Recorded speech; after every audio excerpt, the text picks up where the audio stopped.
Well, we're now in the second week of our new message series that we're calling Open Your Presents Early.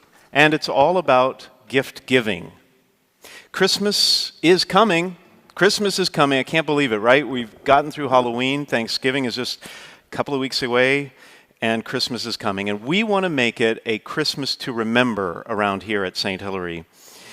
And not only is our staff planning an amazing experience for you 53 days from now, because we think we've been through enough in 2020, but we're actually going to let you unwrap your Christmas gifts early this year. And the best present ever, in case you didn't know, is the gift of yourself. So each week in this series, we're going to be talking about a different way that you can give yourself to other people, that you can make a gift of yourself to other people. And we're going to be learning about a wonderful feedback loop that God has created in our bodies such that when we share our gifts with others, then we get a reward too. There's a payoff for us in the form of greater happiness and a sense of well-being, which is exactly what God intended. That's how He created our bodies to work. And so last week, we looked at the gift of gratitude. And we said that expressing your appreciation to someone is a way of loving your neighbor, and you benefit too, because it results in lower stress, increased sense of self-worth, and even, research has shown, even results in better sleep. Gratitude results in better sleep. And I don't know about you, but I could really use some better sleep. So it's a win-win situation. Now this week we're going to look at another way that you can become a gift for other people. But I want to warn you in advance that this way, although it's fairly easy, you have to overcome a hurdle first. You have to give up something that a lot of people, most people, find very difficult to give up. And to tell you what that is, I want to tell you a story about myself. I have some friends who, a couple, a husband and wife, who before COVID would invite me over to their house very regularly. We'd have dinner and good conversation. But after a while, I started to get on their nerves. I was kind of annoying, which I do, I think, with many people, because according to my friend, let's call him Jim, I was constantly checking my cell phone while I was socializing with them. And even at dinner, I would have it like below the table, you know? Like where you can't see it, but they saw it. And finally they said something, and I disagree. The facts are in dispute here. I don't think that I was constantly checking my cell phone, but they did. And so when Jim threatened to put me on a timeout, I reluctantly agreed that I would start leaving my phone at the entrance to their home. And then I came up with a great plan. I said to myself, "Self, you can check your phone when you excuse yourself to go to the bathroom." And so I was going to the bathroom a lot. I think they were wondering whether something was wrong with me. But finally they figured it out. They caught on, and they didn't object too much. In fact, Jim now affectionately calls this whole process Father Roger going number 3. I suppose we've come to some sort of compromise. But I tell you this because my smartphone obsession is actually a drop in the bucket compared to what many people are going through. According to an alarming new documentary on Netflix, and I really recommend that you watch this, it's called Social Dilemma. And according to that documentary, tens of millions of Americans are becoming hopelessly addicted to their electronic devices. And that is having a dangerous impact on our society. Now, almost all of the apps, the applications that we have on our computers and our iPads and our smartphones, they're all cleverly designed for one purpose. And that purpose is to keep your attention for as long as possible. And they do this by collecting an incredible amount of data on your internet usage. Everything you do online, all the clicks you've ever made, all the videos you've ever watched, all the posts you've ever liked, all the images you've ever looked at, and how long you look at them is being watched and tracked and measured and recorded. And they do that, they record all that personal data about you so that they can predict your future behavior online. And the more that they can predict your future behavior, the more that they can start feeding you with social media posts that you like, images that you like, and news articles that you like. And that's what keeps you glued to the screen longer than you had intended. The goal of these companies is to keep you scrolling and drive up your screen time so that advertisers will pay them more money. You see, for these companies, you are the product. What they are selling to advertisers is your attention. The whole process is called surveillance capitalism because companies profit by tracking your online behavior and using that information against you to make sure that advertisers are as successful as possible. Now, multiple studies have found that excessive social media use is closely linked to depression, anxiety, loneliness, and even a desire for self-harm. But one of the most commonplace problems with using smartphone technology is simply becoming distracted from what actually matters, distracted from what is true and right and good and real. And social media is not the only culprit. Television, entertainment of all kinds, shopping, dining out, and even the constant consumption of news through the mainstream media are all to blame. We are living in a constant state of distraction. And that was true 2,000 years ago, too. Ask any average well-to-do Roman citizen of the ancient Roman Empire 2,000 years ago, and he would have told you that life was good. And in fact, it was. It was kind of a golden era, a time called Pax Romana, where much of the world experienced a stable government and peaceful existence under the Roman Empire.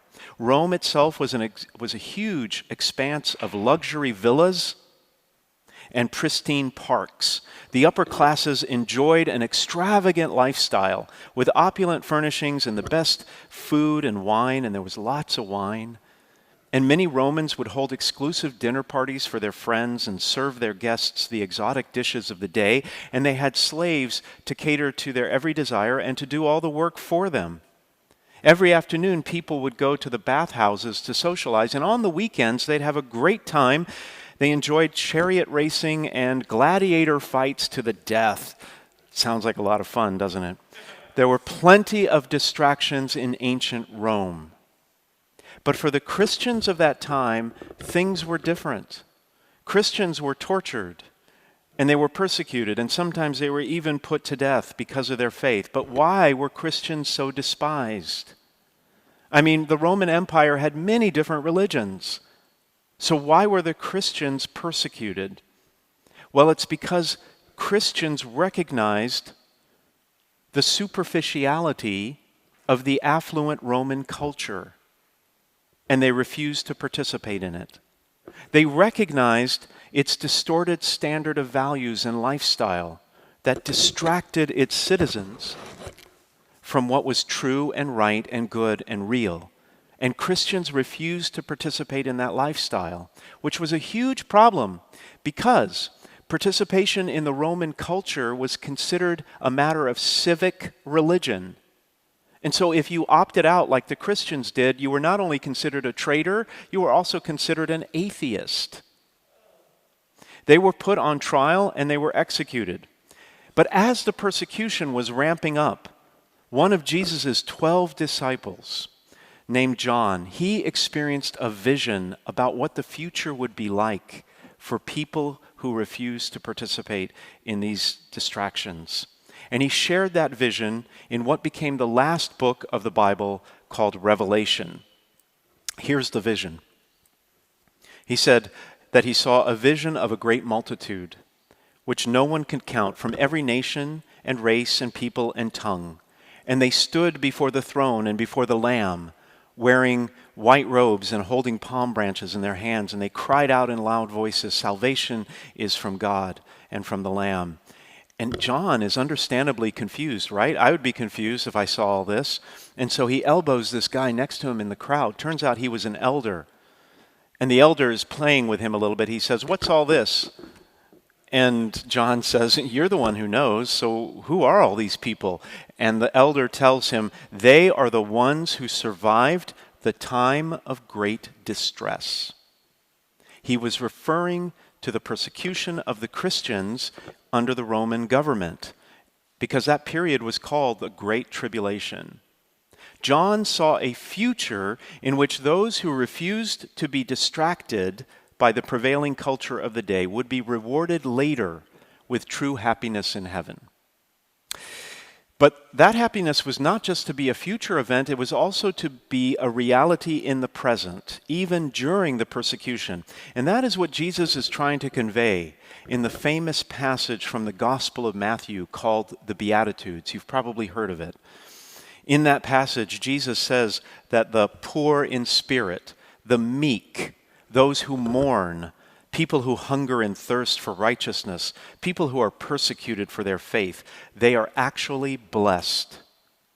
And the Greek word in the New Testament for blessed actually means happiness.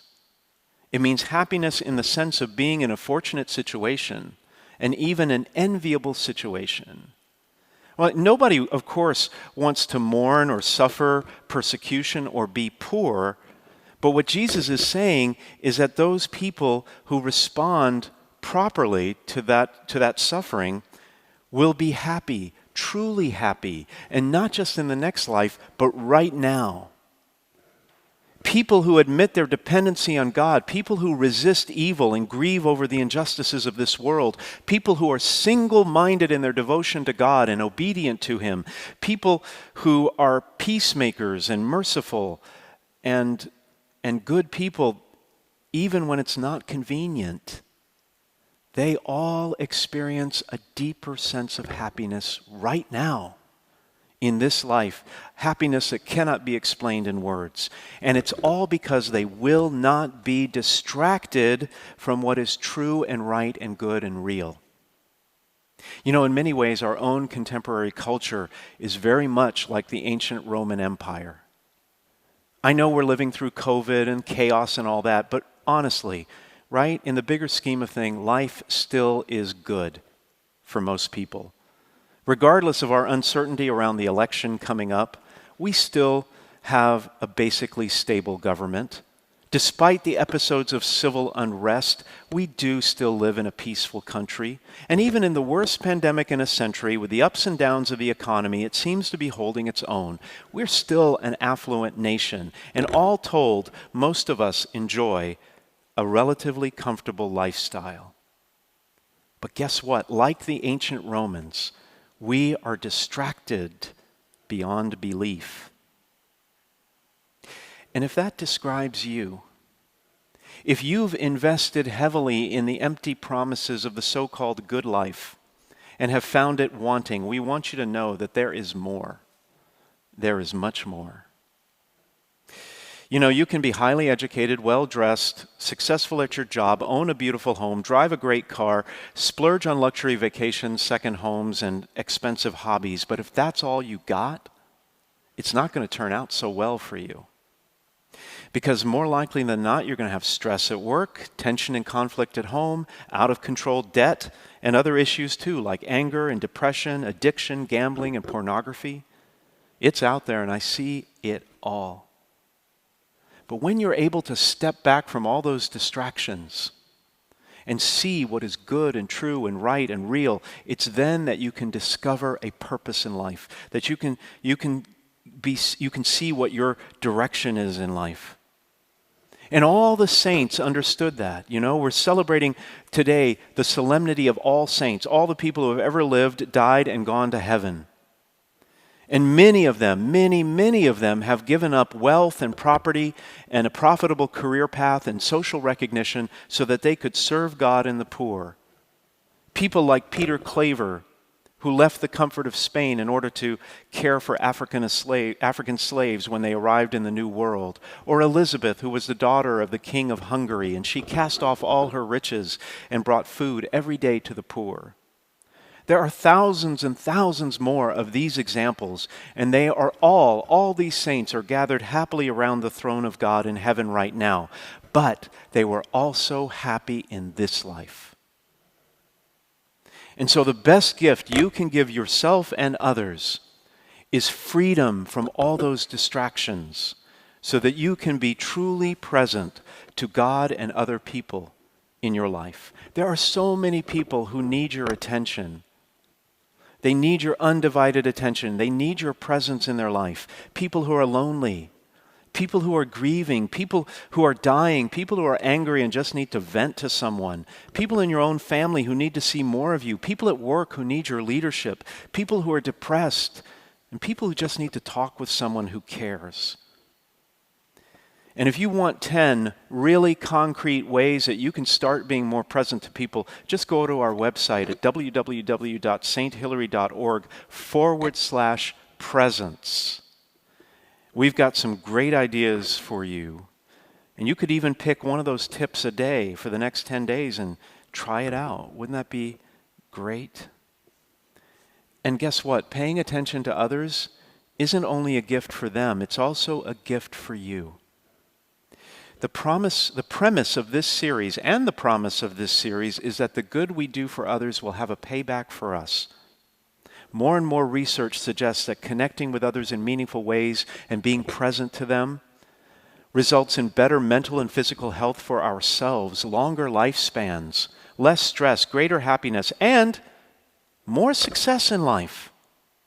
Because people who care about others, people who make eye contact, people who see things from the other person's perspective are seen as charismatic and leaders, and so they're more successful in life.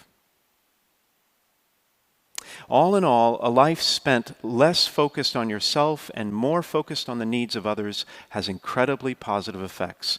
And making yourself totally available to people, lavishing your undivided attention on others, responding with compassion to suffering, giving of your time to be fully present to another human being is another gift that keeps on giving. Because it will help someone else, make you happier, more blessed, and maybe even more like a saint at the end of the day. So, do your brain a favor. Put down the smartphone.